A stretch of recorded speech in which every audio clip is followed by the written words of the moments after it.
Hoje nós vamos conhecer o Elinho Zanata. Elinho, que é pré-candidato a deputado estadual pelo PSC, ex-prefeito de São Pedro, ex-prefeito de Charqueada, que tem um trabalho aí amplo que atinge toda a nossa região. Então vamos conversar um pouquinho a respeito das propostas, dos trabalhos já desenvolvidos pelo Elinho Zanata. Bom dia, seja bem-vindo aqui ao Jornal da Manhã.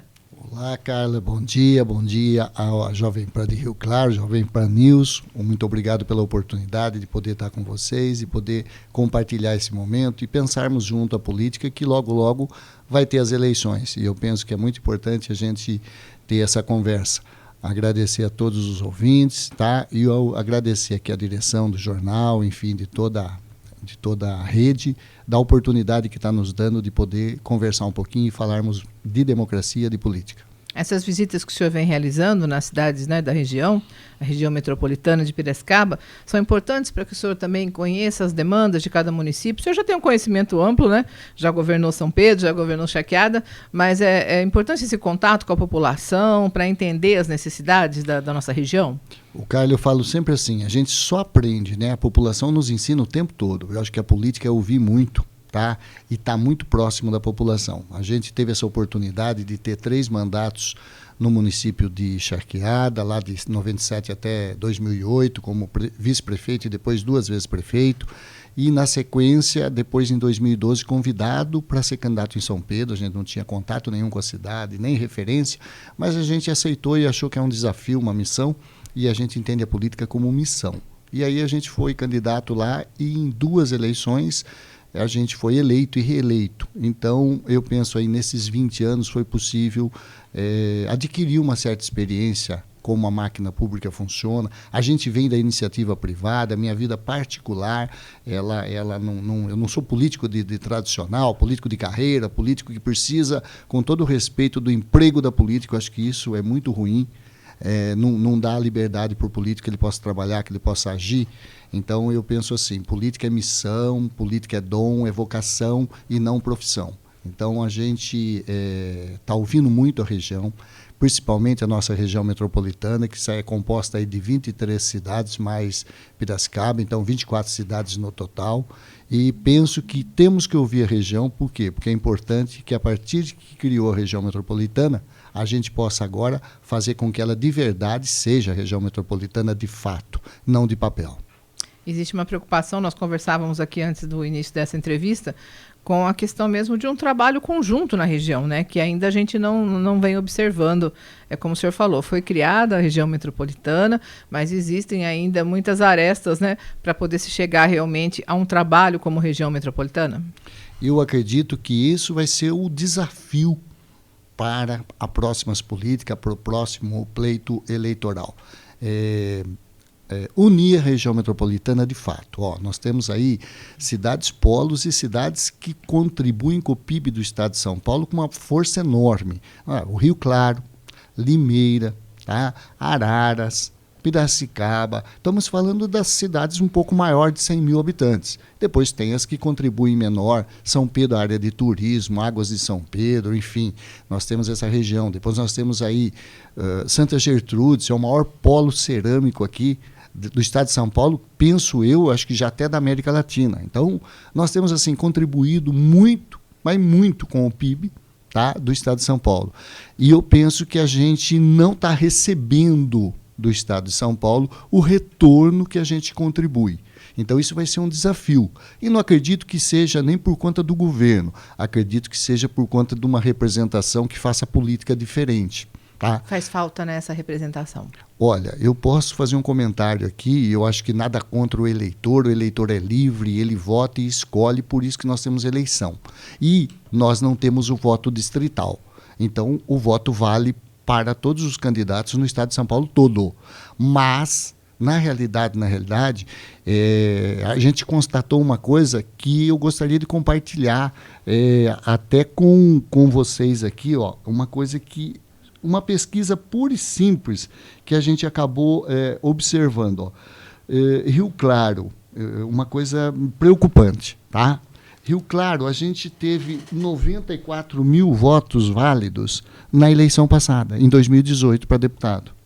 52 mil votos dos 94 foram para candidatos que não são da região metropolitana e nem de Rio Claro. Então, isso é uma preocupação. Nós tivemos aqui, por exemplo, de candidatos externos, nós tivemos 15 mil votos aqui, que só em Rio Claro, de uma candidata, por exemplo, que ela teve uma proposta a nível do estado de São Paulo. Mas eu penso que para Rio Claro ou para a nossa região metropolitana, eu acredito que isso não agregou nenhum benefício. Existem questões do dia a dia da região, né, que são específicas, são particularidades nossas, e quando há uma necessidade de apoio do governo do estado, acho que as pessoas percebem bem essa falta no dia a dia, precisam levar o caso ao Palácio dos Bandeirantes, à Assembleia, e não tem uma representação. O que vale? O que vale lá é o voto. Então, o governo do estado é a representação. E muitas vezes, Carlos, o pessoal aí fica assim, votando numa proposta, da rede social.